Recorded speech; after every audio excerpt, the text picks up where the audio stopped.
Hey guys, this is your Jumbo Mobili Mwagodi. Welcome to the channel.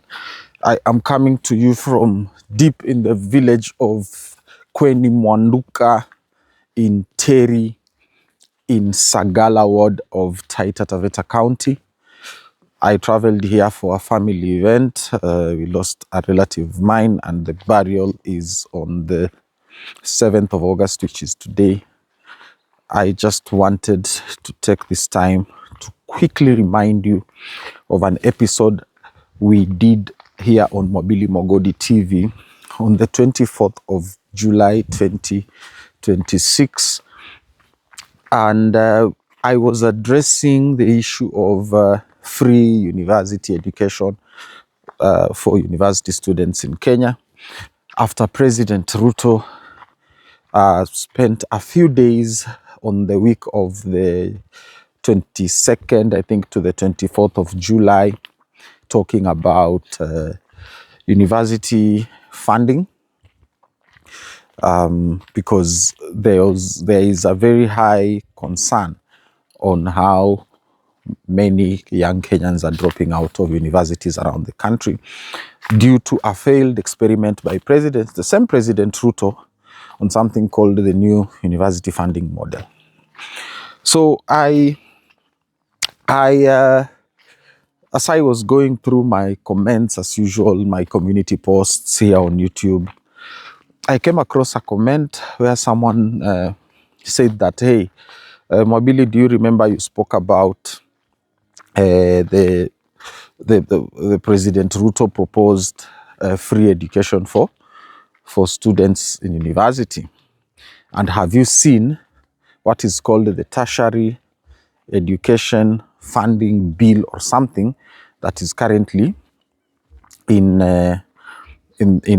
parliament, and what it entails? So I have not yet gotten time to read the bill in its entirety, in full, but gladly there are some people who have done summaries on the internet, and those summaries exactly confirm what my fears were on the 24th of July.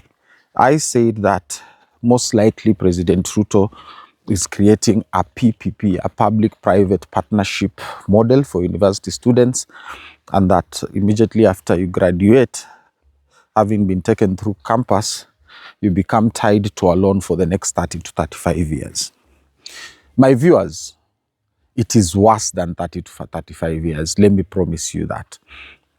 Basically, President Ruto wants to enslave young Kenyans around the country for the rest of their lives, because the previous university model was that government subsidizes the cost of education in universities. On the 24th of July, we spoke about, for example, medicine. If Kenyans were to pay the full school fees to study medicine, there will be no medical doctors in Kenya. So what the government normally does is subsidize the education, medicine, for example, and then they offer scholarships to those, first of all, who cannot afford the subsidized school fees. And then they have options of HELB, Higher Education Loans Board, whereby students can take loans with low interest rates, which are 4%, I think. Interest rate, 4%. And then after they graduate, once they start working, these Kenyans normally pay back the loans over a period of a next number of years, okay, at a pace which they can afford.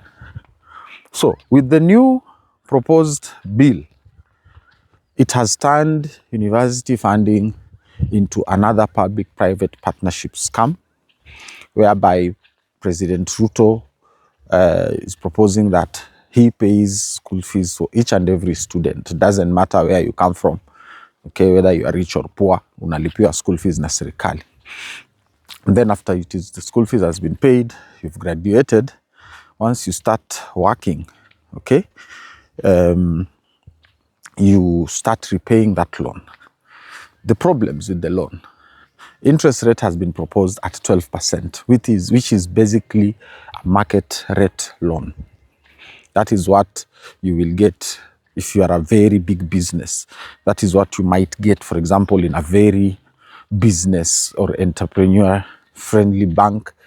You might get an interest rate of 12%, but mostly interest rate zetu Kenya hapa zinachezea 18 to 24%. So what does that mean? What are the implications of this proposal? Basically, what is going to happen is that young Kenyans are going to be tied to a loan facility that they might end up having to repay for the rest of their lives, and they will never ever finish paying that with a rate of 12%. I know I was laughing on the 24th of July. I really had to go back and watch that episode. I was laughing, but now it is not a laughing matter. This is the future of this republic at stake.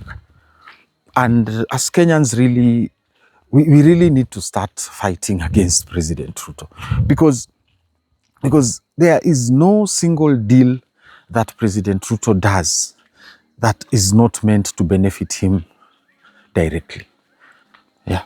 No single deal that President Ruto does that is not meant to benefit him directly. And this university funding model is one of them, because I saw one of the people who participated in the creation of that bill talking about now the sources of funds, and the sources of funds are the exact same ones kama zile ambazo anafanya hizo za anataka kujenga barabara ya Rironi na nani hizi barabara zake za kutol za tolling for 30 years. They are talking about collateralization. They are talking about external sources of foreign funding. So basically this will just be President Ruto coming in, giving out $1 billion of our stolen taxes, and then this money is now paid out as loans to students. And then now young Kenyans end up being tied to these President Ruto companies to repay those loans for the rest of their lives. Now, and this begs the question. What kind of person is President Ruto? He is just 1 year from an election, okay? He bungled the university funding model, okay? And then he's attempting to fix the university funding model by making it even more worse for the average Kenyan. This man doesn't have a conscience kabisa. Then you are telling me, my viewers, President Ruto hana conscience kabisa. He doesn't have a conscience kabisa at all. No. I believe me personally, this is very unfair to young Kenyans around the country. And we must fight against this president, jameni. We must really, because here niko hapa kwa kijiji.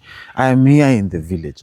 There are very many young people here in Sagala, in my home village, who were bright, they were smart, sawa, and they were really helped by the former funding models za university, and they are here changing lives, transforming lives, improving the lives of their families and those around them, sawa, because that system worked. But some of them, believe it or not, even with the previous model, wengi wao ambao walipata pass marks za kwenda university never made it to university, sadly. Why? Because hata hiyo 10,000, 20,000 ya mtu aende per semester, aende asome teaching, aende asome Bachelor of Education, Bachelor of Science in Education, or Bachelor of Education, or whatever. Sawa, kwao hawapati, hawana. They rather go out there, aende Voi, aende Mombasa, aende Nairobi, atafute kibarua kwa mjengo ama nini afanye ndio aweze kulea familia yao huku nyumbani. And then this guy anatutoa kwa shimo sawa, anatuingiza kwa shimo ya sewage. Now instead of just trying to dig out of a hole, now we are trying to swim in excrement just because this man is greedy.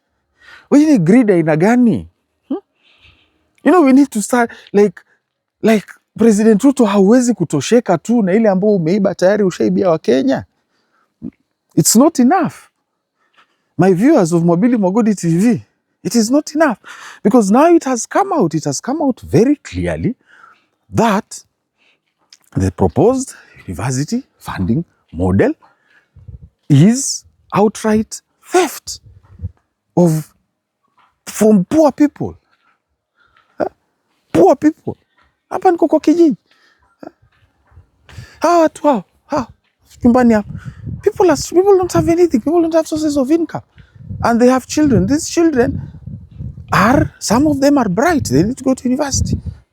And then you're telling me, ati sasa huyo mtoto akuja akue tied to a loan for the rest of their life. For the rest of their life. No. I believe that time has come. The time has come where, as Kenyans, we need to say enough is enough. Our members of parliament, our senators, it is only 1 year away from the general election. We know you have been bought. We know those ones who haven't been bought. You are threatened constantly na mambo ya Ethics and Anti-Corruption Commission na DCI. That mtakuja kukamatwa because you stole Constituency Development Fund, CDF money. We know all these things. But time has come for you to at least do one thing right for Kenyans. We are really begging you. Just do one thing right. Reject this bill in totality. Return university education funding back to where it was. Let things go back to normal. Tafadhali tunawaomba kama wa Kenya, because we cannot continue like this. Yes, in a few days, once we get a copy of the full bill, we are going to do a review of it. We are going to break it down. But now the preliminary, ile ambao nimekuwa alerted na one of you, my viewers, asante sana, is that, Mwabili, you actually said this on the 24th and you were joking. I was joking. I was not like, ati sijui nilikuwa serious. Me, I was just thinking like, look, if you see Ruto amekuja amesema mimi si mwenda wazimu, alafu uone David Ndii ameingia kwa conversation and David Ndii is talking about no, who said it is free? President Ruto did not say it is free. He said it will be, university education will be funded. Basi hapo nikajua, iko kitu. Viewers of Mobili Mogodi TV, thank you very much for your support as usual. Niko nyumbani sahi, came for a family event. We have a burial for one of my aunts who passed away suddenly on the 22nd of July. It's a painful moment for us as a family because huyu mama alikuwa ametushikilia hapa kwa kijiji chetu cha kweni Mwanduka in Terio, in Sagala Ward, and we thank God for her life.